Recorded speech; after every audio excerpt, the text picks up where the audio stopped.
Hello everyone, my name is ADEDOYIN and you're welcome to my channel. If you're a new subscriber here, thank you so much for subscribing to my channel. And if you're a returning subscriber, you know I love you. Thank you so much for always coming back. Thank you so much, you guys, for your love and support as usual. I really appreciate it. So today, guys, I'm super excited to have you tune into this video because I won't be talking alone today. Today, I have an amazing personality in the person of Mr. TEMITOPE Obanuso. Mr. TEMITOPE Obanuso is a graduate of Federal University of Technology, Akure, Ondo State. He is also a writer. He's the director or life coach of Campus of Champions. Mr. TEMITOPE Obanuso is also a writer who has 2 books written in his name titled The Life, the Love, and the Law of a Teenager and Undercover, The Secret of Meaningful Living. Mr. TEMITOPE Obanuso is also a social and academic developer. Mr. TEMITOPE Obanuso is, a consultant. He's a consultant, an admission consultant.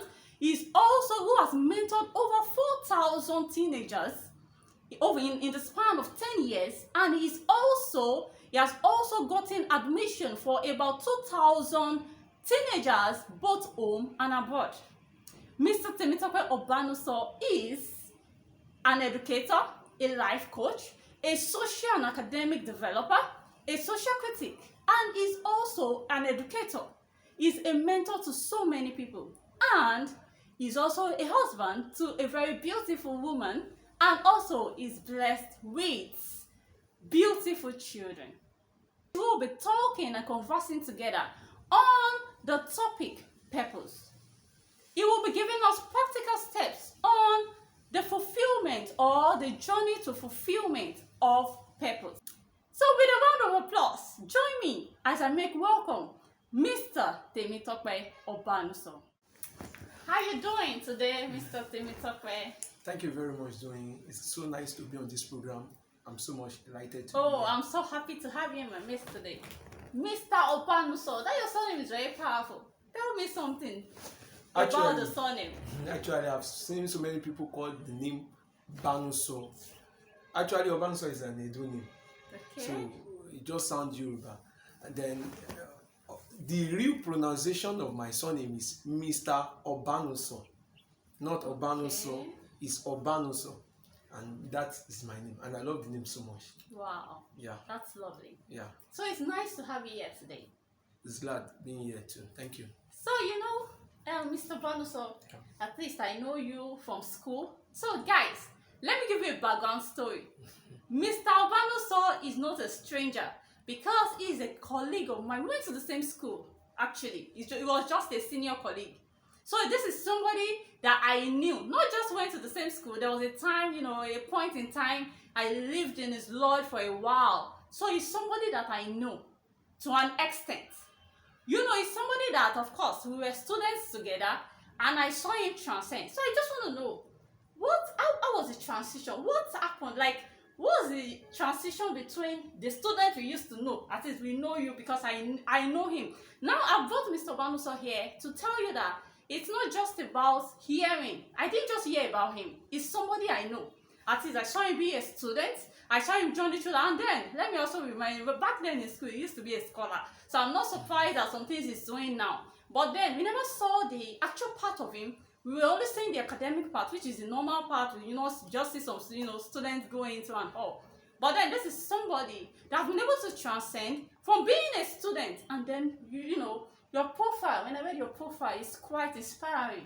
And I'm looking at it. How did it transcend from, the student, the precipitate of footer, and then to all what you've been able to achieve now?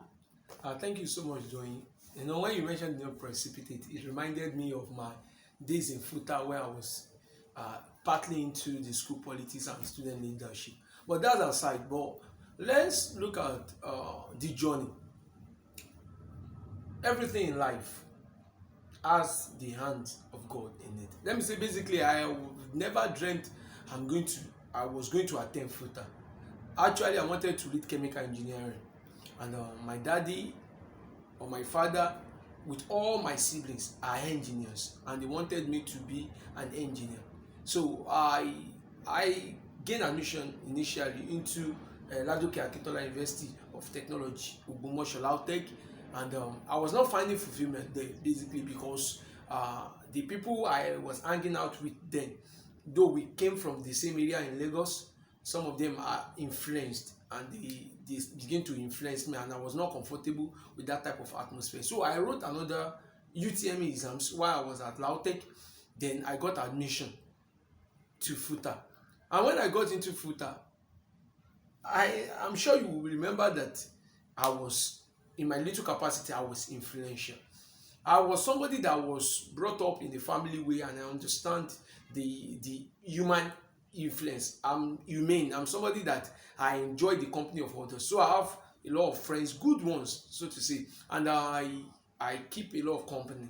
So I discovered in all these things that there are many things I could achieve from just capitalizing on that friendship, having people around me. There are many times that I use that as a stepping stone to achieving something. I remember there was a time that we were supposed to go for a scholarship in one of the churches. One of our big denomination wanted to give scholarship, and I was supposed to be the fourth, but because of my relationship with the head of department, lecturers and students, one of the lecturers just came up with the idea that one of the students on that list was a direct entry student, that a direct entry student never had the first year with us, so he can't be a judge to be on that list. So they removed that direct entry student.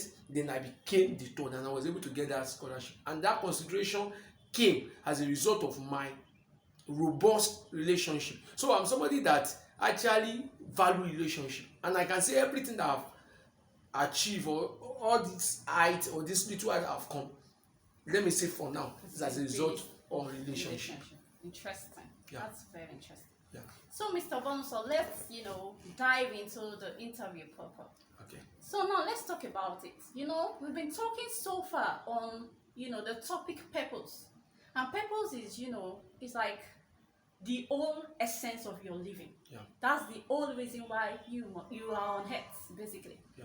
So I want you to help us. I want you to, because you're somebody now that we can see that is walking or journeying in the fulfillment of your purpose. And so therefore, it's being practical. You are here today to give us, the practical tip, because we've seen practical. It's not just saying, sometimes you feel some things are not real or some things are not possible. But until you see it happen, and you see people cross hurdles and do so much to achieve, and then you see that it is real, number one, and then it is also achievable. So now tell me, Mr. Obanuso, what does purpose mean to you? Okay, thank you so much. You're welcome. Let me say, about 70% of programs organized by NGOs, churches, schools, ministries revolve around that topic, purpose. But most times I discover young people, after coming back from those programs, there's no difference, there's no transformation whatsoever. In fact, some of them, the obscurity that comes around their life most time used to be more than before they went for those programs. Basically because this concept of purpose are seen as one scriptural, so to say, or one philosophical, or one big terminology. Let me just say the word purpose actually means reason. Exactly. Reason. If you believe with me that God created everybody, it's going to be daft, silly, unreasonable of any man to say the owner and the creator of the whole universe actually created things without any reason. Yes. It just means that God just wake up in the morning and just decide to have about 7.6 billion people roaming about the surface of the earth without any reason. But something helped me while I was a teenager. Somebody made a statement, and that statement will really help in this conversation. He said, we are like a runner. Our names are written on our lane. There is a particular lane you have to run on in life. Everybody, Doyin has a lane, Tope has a lane, Buhari has a lane, Lionel Messi has a lane, Likesh has a lane, Tiwa Savage has a lane, Okocha has a lane, Babadebo has a lane, Fela Kuti has a lane, Obi has a lane, Tinubu has a lane, everybody has a lane. So we all have a lane in which we have to run on. And you deviating to another lane makes you run a wrong race. Exactly. He made that statement. So I was curious, where is my lane in this life? Nowhere is marked under the heavens to say this is your lane. Is it that we are going to start running, we find our lane, or we just begin to check every lanes? Because that's what people do. People check a lot of lanes. That's why you see them today, they are applying to become to do their masters. Tomorrow you see them at semi-border. They want to start importing contraband. Next tomorrow you are seeing them joining MMM. Next tomorrow you are seeing them playing football. Tomorrow they want to travel out. Next tomorrow they want to go into ministry. They are just checking every lanes. I discovered that if you have an animal from any part of the world having a wing or having wings, even if I don't know the name, I will call it a bird. I say this must be a bird. It should be able to fly, because the wings points to the fact that it should be able to fly, or it has tendency to fly, or it should fly. If I see any animal, no matter the names, no matter the country, having a tail or a fin or in water, categorically I might ignorantly or without full knowledge call it a fish, but I won't call it a bird. If I see anything with a wheel, 2, 3, 1, 4, 5, 20 wheel, something comes to my mind. This thing must be moving. It must be moving. That is how our life is. You may not know what it is. You may not be able to lay your finger on it that this is the actual thing. But there are things that you can trace. Like I can trace a wing from an animal to the wing of any bird I've seen and still call the animal. There are things you can trace in yourself that you can relate to what you have seen in others and begin to say, oh, it's like this. Maybe it's like this. That's why our parents do say some things. When you have a child who is outspoken, always talking, they will say, maybe this one want to become a lawyer, because from their environment they know that lawyers do talk. Yes. You understand? So they may not be correct basically or fully saying that child should be a lawyer, but what they are saying that for this child to have this natural ability different from every other child, talking is part of what this child has been called to do. That's very true. So, finding your lane, there are pointers. The reason, if I will be playing football in this life, I will have had flair for it. I will have just find myself doing it. I may not be so skilled, but I will have loved it. If I will be a singer, you will have seen me maybe with guitar, struggling with keyboard. I just discovered I don't have flair for it. Okay, but why is it that when I hear that somebody is not getting something, I begin to have those people like, let me quickly help this person. Somebody put that ability there, and since that person is the one that created me, that person put that ability because he has something he wants to get out of it. If I buy a phone that has a Bluetooth, the owner of the phone already know that you will be transferring messages. So I pick it from that, like, why is that I have flair for writing? I don't have flair for playing football. I've never had flair for swimming. I've never had flair for boxing. But why is it that I'm just interested in this aspect? People may be doing other things, discussing sport, how doing. But when somebody just say, I don't understand what we're taught in class, you say, oh, wow, bring it, let me check it. Even if it's not my own field. So this was a pointer. So these are the things that make me to narrow down my lane. That though I don't know my exact lane, but I know that this lane are not my lane. My lane should be among this one, though I don't even know which one in particular, but it quickly helped me to streamline my lanes so that I will not be checking millions of lanes. So I had few lanes to check on. Maybe we should just have that as a foundation. Then begin because we want our audience to really get this thing. So inside your mind now, you yourself will consider things that are not of interest to you, things that you are not after, things that does not appeal to you. Streamline them, remove them. Then we are about to get into your own lane.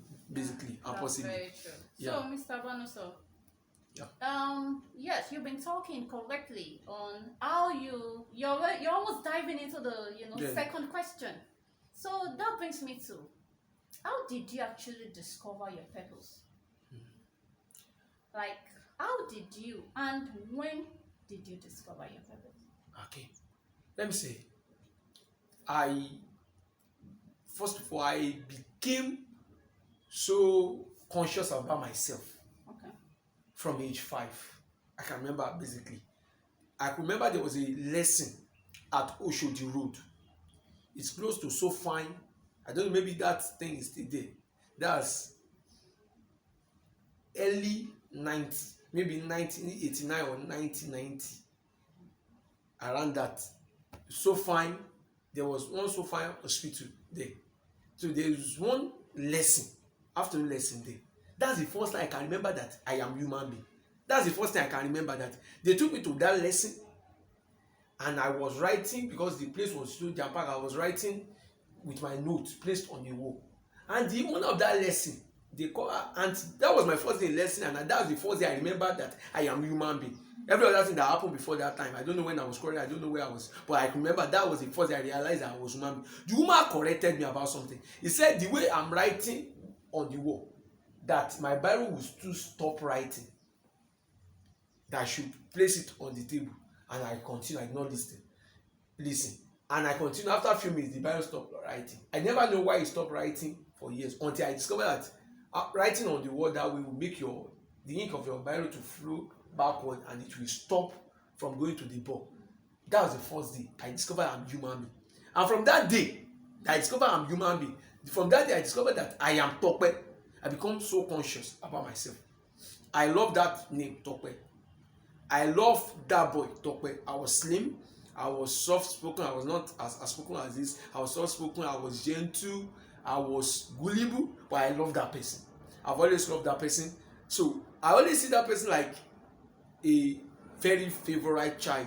People have said, oh, he's clever, he's smart, he's just quiet, but he's brilliant. So I've always appreciated that personality too. So I became that consciousness. But from that age 5 till around 17 or 18, after my wife or SSC, everything that happened between were things done just in recognition that I'm human being. They were not things done on the recognition that I am alive for something. I'm just doing those things like I'm human being. So I can go to school because other human beings are going to school. I can love and hate because other people are wearing clothes. Because if I'm asked a question, I can answer. If I don't know it, I keep quiet, because every human being will answer question and not be able to answer the rest. So I'm just like that. But when I finished school and I was waiting for admission first year, my dad is a plant engineer. He took me to Under PLC.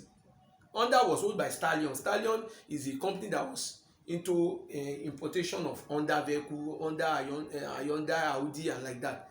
He took me there to one of his friends, maybe Mr.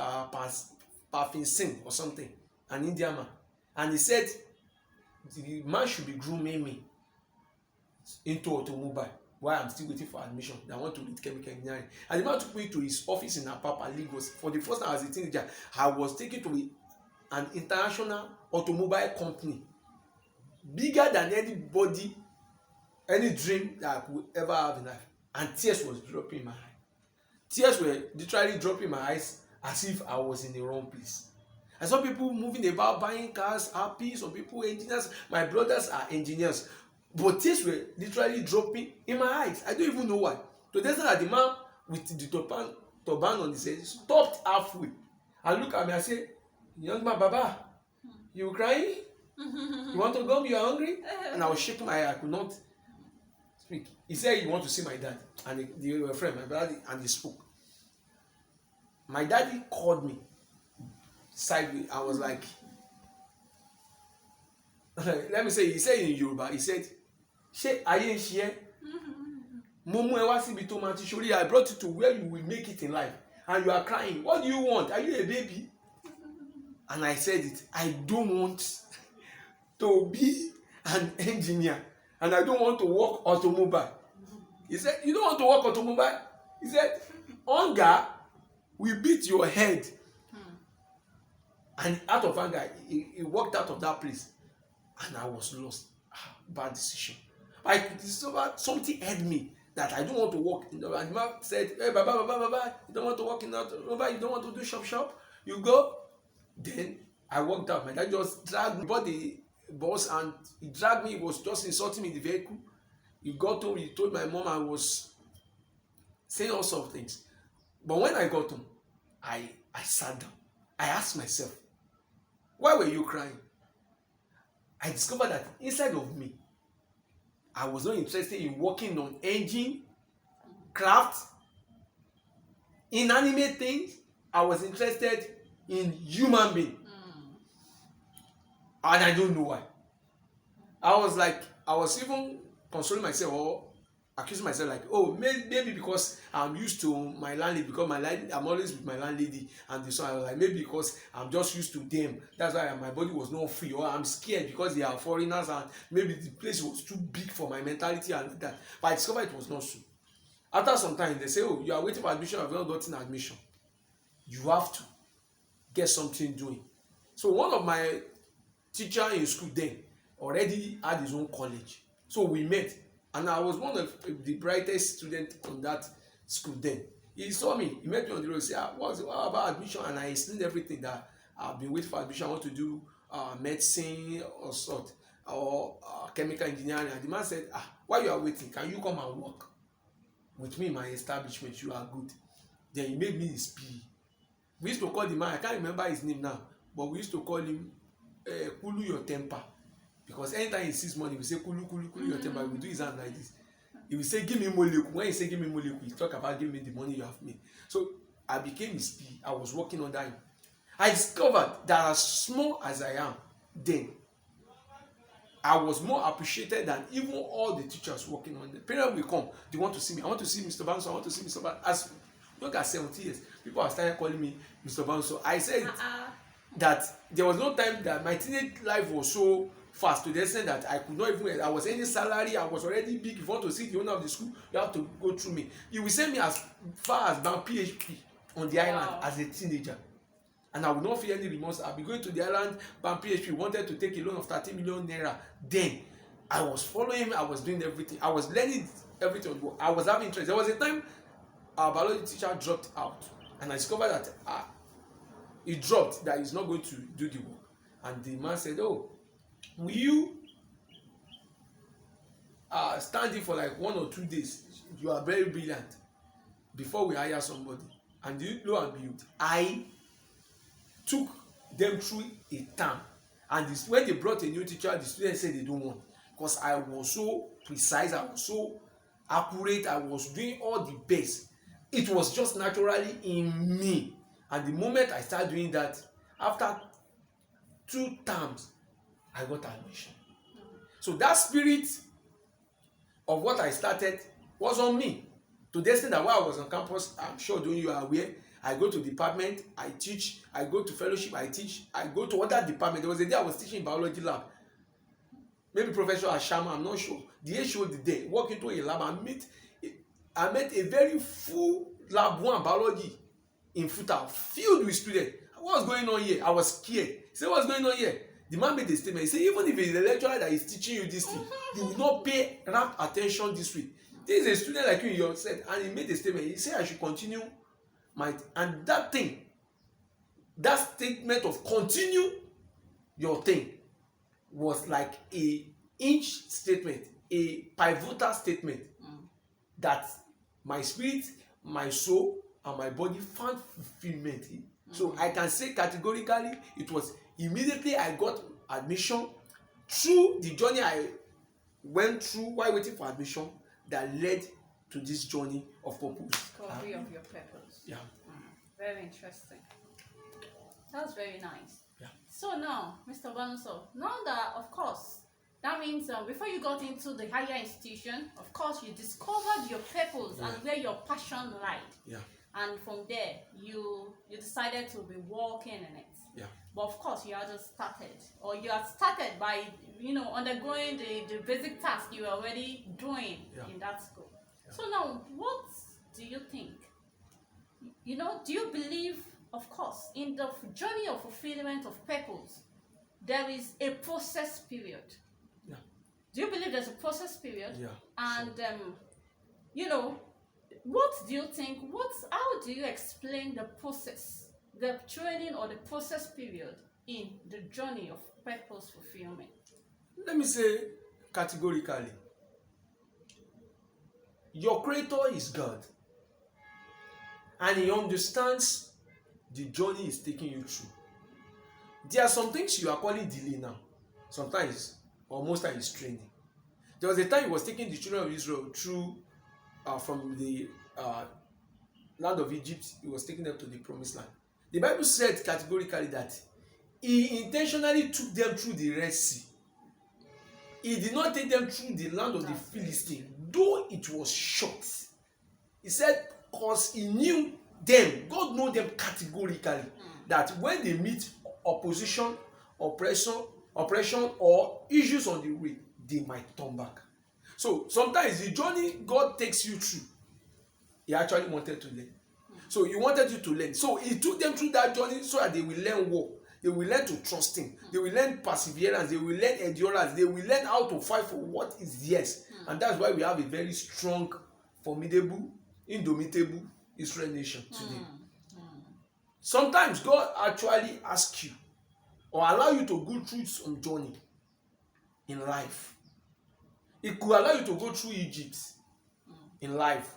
Jesus himself went through Egypt.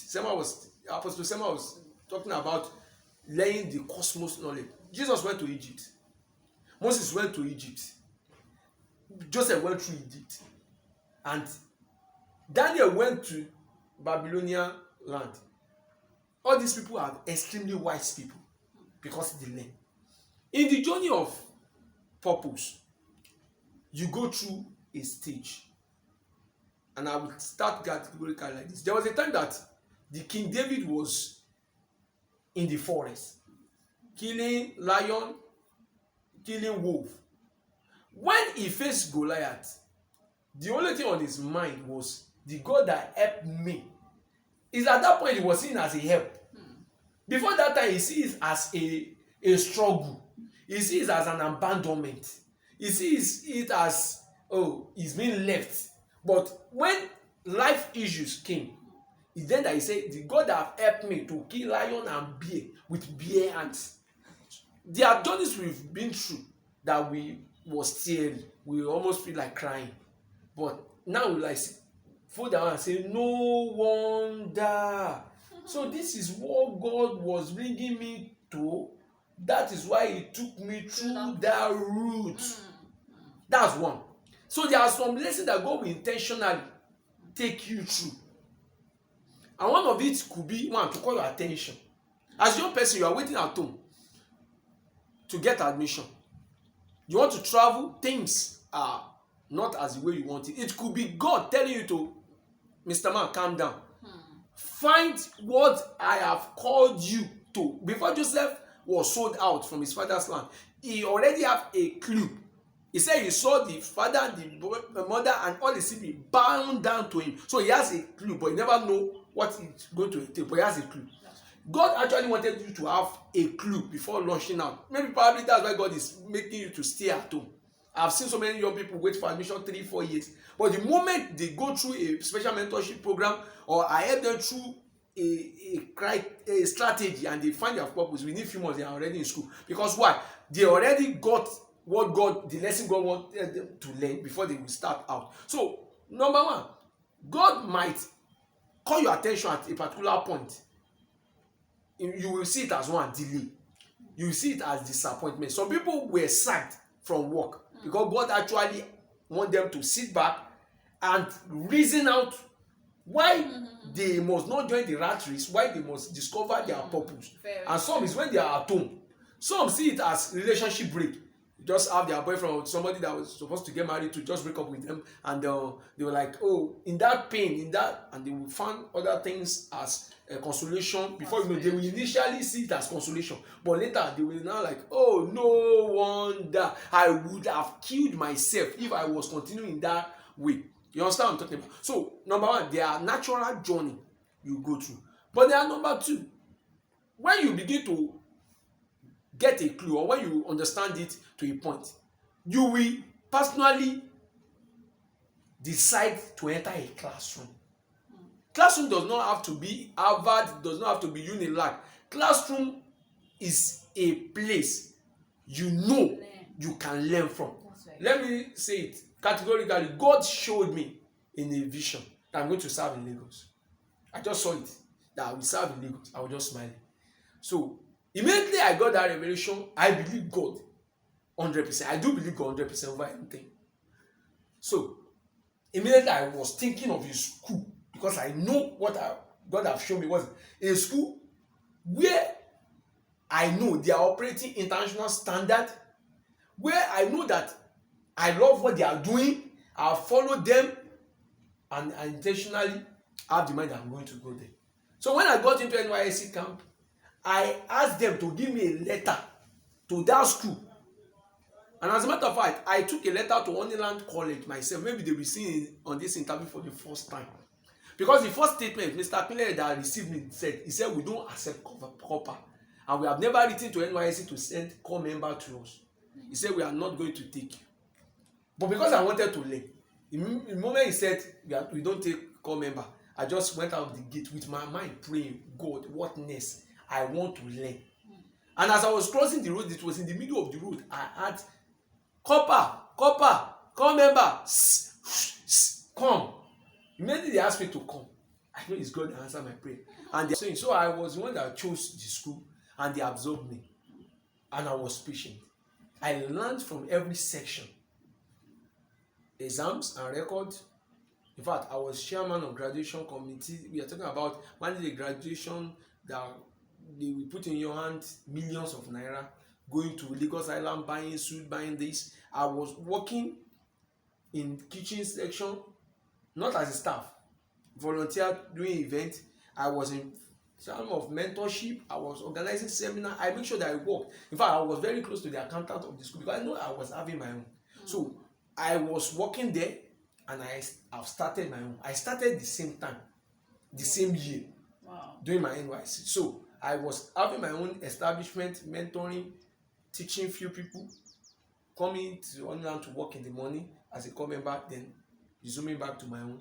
Yeah, and that's what I was doing. So I was learning and practicalizing. My own was, there was no time that learning was separated from, I was learning until I knew that I absorbed enough nutrient from the learning ground before I just separated myself December 2 years ago. Wow. So I was in online for 7 solid years, which is a perfect year for me to learn. Learning. Yeah. Interesting. Yeah. So yes, that's very quite inspiring. Yeah. Now, you started yours immediately, or of course you've been working background, but of course, when exactly did you start? And how long now is your institution? Let me say initially, or when I started, we started 7th of October 2013. Okay. And it was the same month that I joined Honeyland. Okay. I started simultaneously. Okay. So this is our 9th year. Wow. This is our 9th year, basically. But we started on our own as an established venture, devoid of any other engagement. Okay. Campus of Champion started, let's say, October 2020 after the lockdown. Okay. Because we built our offices, or let me say our office, don't let me call it offices, our office, because the other one is not yet here, in the lockdown. In fact, that's another topic entirely. When you understand your purpose, in that lockdown, I made over 6 million naira in that lockdown. But maybe as we go on, I will tell you how that plays out, because your own purpose have to be productive and have to be profitable too. Very nice point. Your purpose has to be productive and also profitable. That's a very nice point. So now as we continue, Mr. Obanuso, I know back then in school, even though, of course, maybe some of your friends did, but I didn't see this part of you as maybe you're going to be, drawing near teenagers, teaching or whatever. But I just saw that, yes, I know you liked, reading, you were a scholar, and then of course I was looking at you as someone that would like, maybe all those companies that you knot your tie, you'll be this because you were too serious. So I wasn't seeing you gravitating towards the other, even though I knew basically that even from school you had been helping people with admission, which is like being a startup consultant. I know people gravitate towards you towards help my brother with this or that or that or that. So now that you're not able to have your own, what has been the growth rate, like from the inception of Campus of Champions till now? What has been the growth rate? How many students have you been able to what has been the growth rate generally? Okay, Doyin, basically you have helped me with remind me of how I started. Like, remember why I was in FUTA, I was assisting students with admission, not as a runs man. I told you I was using my relationship with people. When I see people that score high, but because they don't follow up on their admission, so they send me their documents from Lagos, and I help them to go around because I want them to be admitted to lecturers that will help and so on and so forth. Yes. So I was doing that and I was getting feedback. But it was along that line I discovered some of them are having issues beyond just getting admission. After getting some of them admission, I discovered they begin to take solace in our friendship. Oh, thank you, Obanuso, thank you so much. They begin to pour their minds. So it was in the pouring of their minds that I discovered that, there are social issues that these people are going through beyond this academic. Some people even got admission and they are not still happy. I thought the admission would be able to help them, but they are not still happy. Some of them are facing health issues, some of them have social vices, some of them have parental issues, some of them have family issues and so on. Some of them have internal issues, some of them have burden. In fact, there was one of our teenagers in the church that was got impregnated in the whole process. You will know the person doing that, but something was not obvious to you, and the pressure and the tension was so much. She ran all the way from Lagos to come and live with me in FUTA. I have to put her with one of our female student friends like that. They were like that. So I discovered people go through a lot. So I was there for many people. It was in this process I discovered that God was not only calling me to the academic needs of these people. He was actually calling me to humanity, helping people, but using the academic solution and providing as a bait for drawing them. And that was how we started. And actually, when we started in 2010, we started with one student. That was my panel student, Odeyemi Sodiq Ademola. That was my panel. He's graduate now. He's a graduate now. He's doing well. He's working. He has established his own. But that was my panel student. So we grew from one student to annual student of about 600 every year. Wow. So in the span of 8-10 years, so to say, as we used to have it, we have had over 8,000 to 9,000 teenagers passing through us, either as part-time or when we started full-time. Yeah. So presently we have every year about 600 teenagers with us. Very interesting. Yeah. That's quite commendable. Yeah. So now, I want us to talk about career and purpose. Yeah. Do you think there's a relationship? And if there is, can you explain, or how do you see career and purpose? Because basically, some people have the opinion that their career is or can be their purpose. While some people think, of course, career is different from purpose. Of course, if we look at it literally, we can, from decoding of the explanation or the definition of career and purpose, we know that those are two different things. There's a difference between reason and, of course, what you do to bring whatever to you. But then, what is there a relationship between career and purpose, or is there a difference, or what is about career and purpose, basically? Just give us something. Okay, let me. Since you're already working in or joining in the way of a purpose, how did you? Okay, now you were a graduate of biochemistry. So how did you Or you could decide to go for a career and then pursuit of your career in as a biochemist, and then you continue like that. So what's the, I don't know, maybe the distinction between a career and purpose? Talking about purpose, Go through it. Okay. yeah, and career, if there's any dichotomy, Yes, please. just like I said, career is a path. Okay. So before you take any path, you must know the road. You know, I said every human being has a lane, which is the purpose, in which, let's say literally, or by definition or by analysis, your name was written on that path. So it's when you find a path that you can walk in the lane. That's very true. So people that find their purpose, we literally find a career path around it, depending on two things.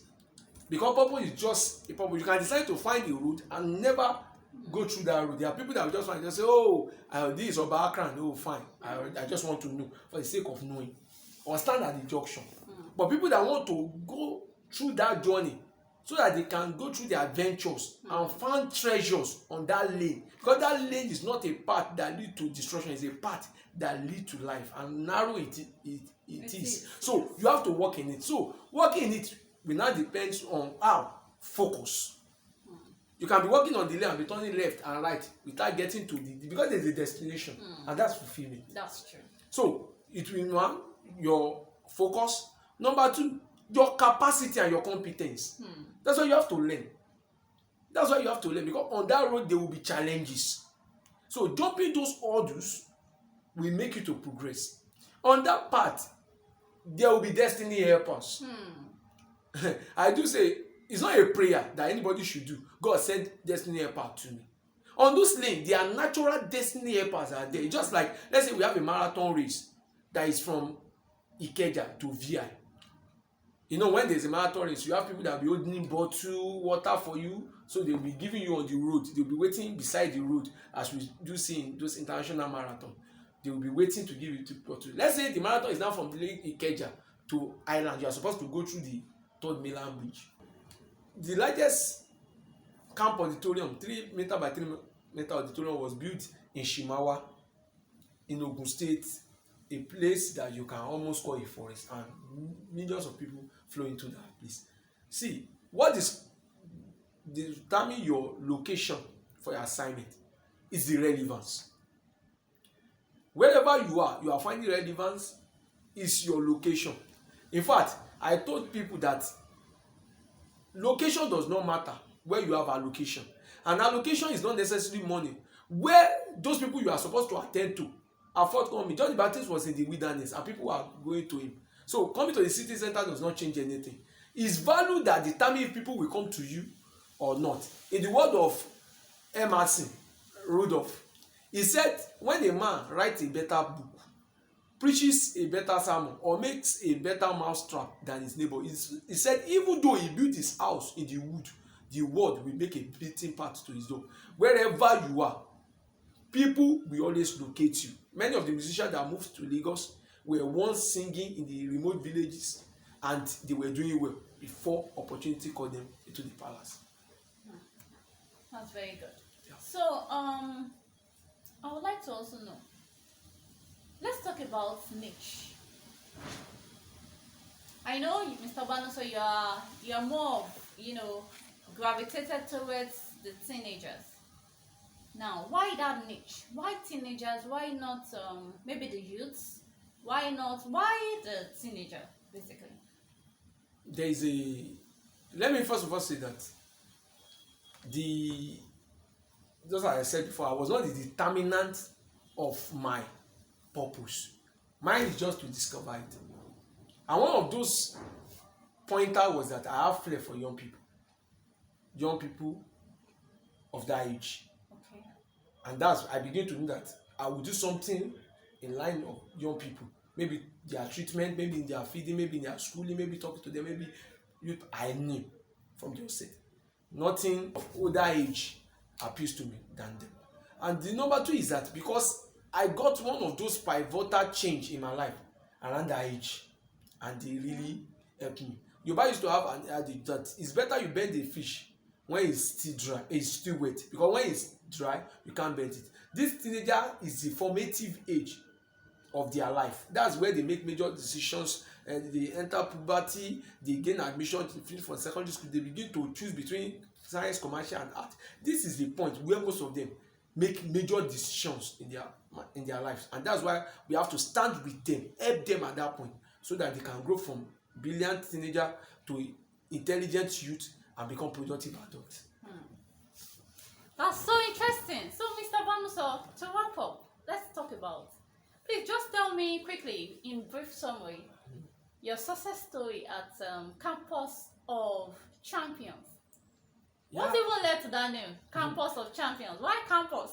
Like, Yeah, let me say, a life without vision briefly, is a life that is messed up. let me just, okay? I have a vision that I'm going to build a campus that will be a hub for social transformation of young people.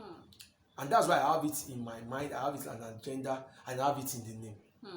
We may have a building, and we may have 2 buildings today, but I know in the nearest future we are going to have hectares of land built for social engineering of young people. And that's where the name comes from. We move from 1 student to having coached over 10,000 of them. So it has been from nothing to everything, I must say categorically, because when we started we were using a rented apartment, no window, nothing, no toilet, but God has helped us. We build a facility of our own. In fact, it's one of the best facility for training. People have come into and say, wow, you build this thing yourself, you bought it and you build it. I say yes. And from that we have moved into building another facility around that place. So from anywhere you are in Ota, if you tell them that you're going to Campus of Champion or the old name GIC, achievement in God has been tremendous. So we've have upsurge of students. We've moved from the old rented facility, which was not conducive, to our own custom built facility. Our tentacle has extended even to the community. We now even do community charity projects where we give things to the needy in the society. In fact, our primary health center in our community have also have a bit of our benevolence. We've purchased equipment, television, even in the police station around that place. So we've touched every area, including the CDAs and the entire community. So thank you so much. Wow. So, Mr. Obanuso, it's been a very, very interesting session with you, and I'm sure we've learned so much, having you here. It's so nice having you here. Thank you so much for coming around. Thank you. Guys, I hope you've really learned so much from Mr. Obanuso. So far so good. It's important you note that your purpose fulfillment is very important for you to fulfill your purpose here on earth. Remember, you are not here to mark time, neither are you here to occupy space. You are here to fulfill a divine assignment, which is not just doable, or not, it's not something that you just have to discoverable, but it is also achievable. So thank you guys for staying tuned on this video, and kindly like, share and subscribe to my channel, and I'll see you again in my next video. Thank you so much for staying tuned. Bye guys.